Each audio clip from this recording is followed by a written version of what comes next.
Hello and welcome back to another Mod Monday, and today I am very excited to be covering Refined Power, a mod that I've been wanting to showcase for a while, and it's mods like this that are really going to extend the game's playability and longevity, and I'll be covering why today, so make sure you're comfortable. If you do like this video, please do drop a thumbs up, and if you want to see more, obviously don't forget to subscribe. So, Refined Power, formerly known as Renewable Power, is a mod that has evolved over time. At first they offered wind turbines and water turbines, but over the past few updates they've truly overhauled the mod, and I have to say at this point, at times I will be harsh with some elements of the mod. But the reason is because I love this mod, and I feel it's mods like this that truly overhaul the gameplay aspects of the game that are what's going to give the game longevity and take the game to the next level. We need more mods like this, but it's not perfect, not yet. Now let's go over to the hub and check out the stages that we can unlock. Now the first tier you're able to unlock is the Refined Power Mark 1, unlocking the Mark 1 wind turbine and the automated biomass generator. This is a great unlock, especially as it's allowing you to automate the biomass generators. However, I think what they need to do is to balance the resource requirements slightly, because with a cost of just 40 iron plates to produce versus the non-automated version, it's really a no-brainer to upgrade to an automated biomass generator, and I'd really love for me to have to choose to be tied between having to craft some reinforced plates for an automated version versus the cheap budget hand-fed one, which is much easier to build quickly. Oh, and on the subject of the models, look at the quality. The devs have really gone to town on the models, building new models from the ground up, and they look great. Now if we look at the Mark 1 wind turbine, these require no resources to produce energy. However, energy production is limited to the amount of turbines located nearby, and the more turbines in proximity, the less power they produce, to a point where you need to space them out at least 3 foundations apart for them to be worth using. I also like, compared to the prior versions, how the distance between them has been balanced. Before it was, I think, 6 foundations or 9 foundations distance required, and now it's 3, which I think is actually the perfect amount of space. It also goes to show how dedicated the team are at making this mod perfect for the game and community. They're very responsive to feedback. Now another key point with wind turbines is you'll want them placed higher up, as they are more productive the higher they are placed. If we head back to the hub and looking at hub tier 3, we have our second tier of Refined Power, unlocking the water turbine, which has been seen in previous versions. Now this can be placed on bodies of water and will produce 50 megawatts of energy regardless of other water turbines being nearby. And more interestingly, this tier unlocks photovoltaic cells. Now I mentioned they overhauled the mod, and boy have they brought a lot of new items for us to play around with, and you can see where this is leading us, although you won't be able to unlock the carbon mesh, though it's used to create them, until tier 5. So it's a little bit of a tease, this item. So what I'd actually prefer them to do is to swap the photovoltaic cells unlock with the carbon mesh, so we can get started with building the factory without waiting for the next tier.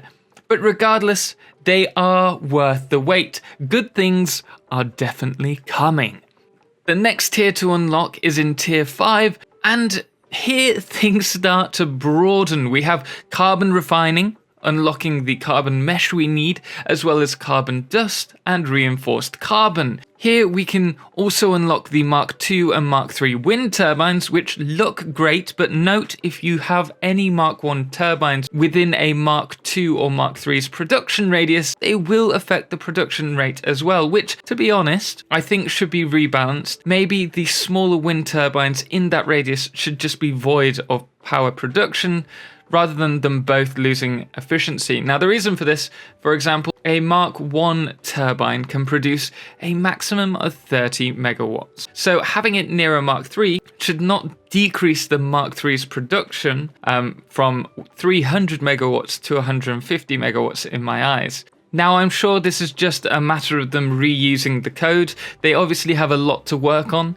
but this is just a little note that they could balance out for the next update, and maybe rather than cutting the efficiency in half for each wind turbine that's nearby, maybe cut it by 25%, and that way it's still worthwhile having two close-ish together, but you're going to maximize them by having them further apart rather than making it inefficient to actually have two wind turbines next to one another. Moving on to solar panels, once unlocked, you'll be using those photovoltaic cells we mentioned earlier. Now, these are still buggy, but I like the concept.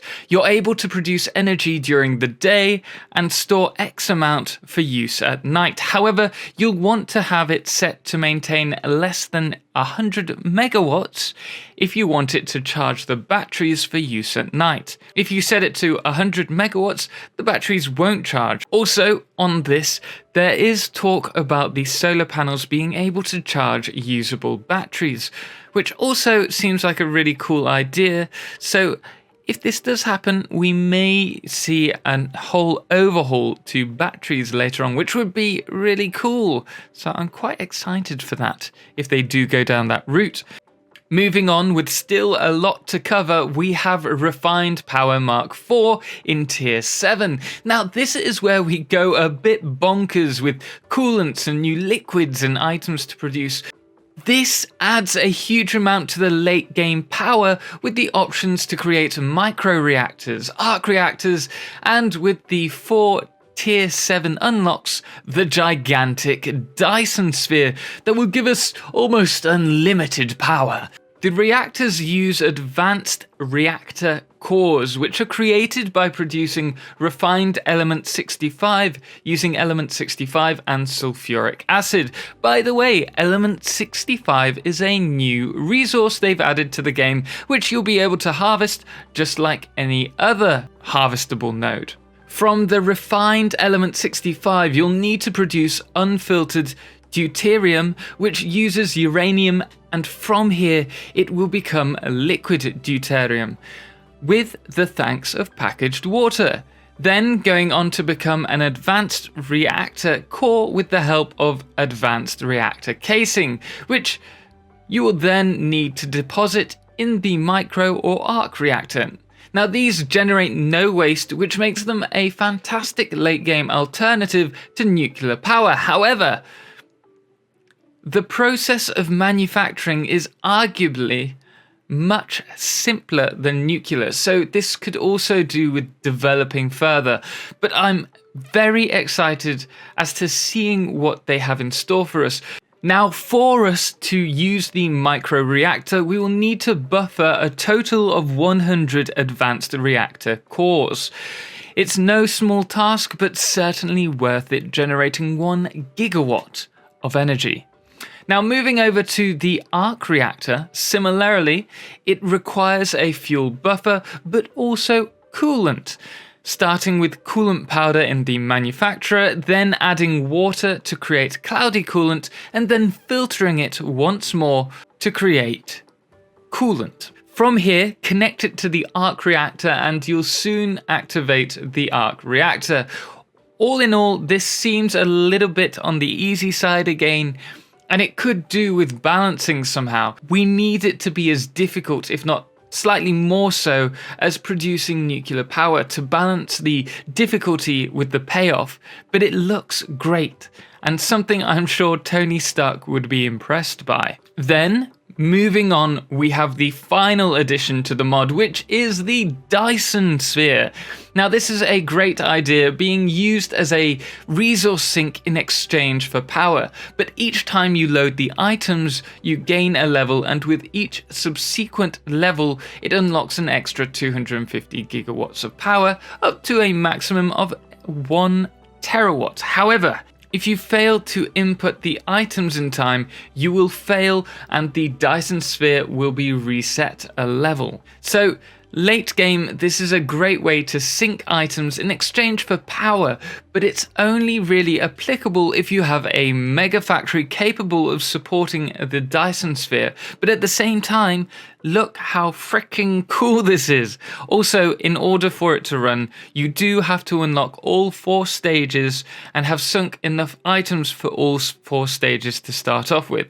Only then, and after you see this animation with the light beam coming down, will it start producing energy, and that's when you have to keep up with demand. And I think it's every 10 minutes that you have to put these items into the Dyson Sphere. Now, this actually is a great way of stopping your factory from seizing up at the end in another way that, say, item sinks do as well. Except instead of coupons, you're getting the power. It's a great idea, and I'd love to see them expand on it.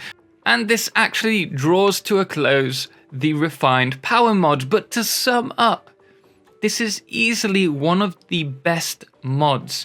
In my eyes, this is the best mod currently available if you want to add extra longevity and playability to the game through added items, even though it does need a little bit of balancing. But it's highly worth using. I'm definitely very interested to see how this mod develops, and also to see if there are any other modders who are willing to put in the kind of time into creating a mod that adds to the playability of the game, adding new items and structures to unlock, which I'm sure we will see further down the line. So there you are, guys. Sorry it was a long one. There was so much to cover with this, but it really is a good mod. And I wanted to do it justice. But if you did enjoy this video, then please do hit the thumbs up icon. And if you want to see more, don't forget to subscribe. Anyway, guys, thank you so much for watching. And as always, until next time, ciao for now.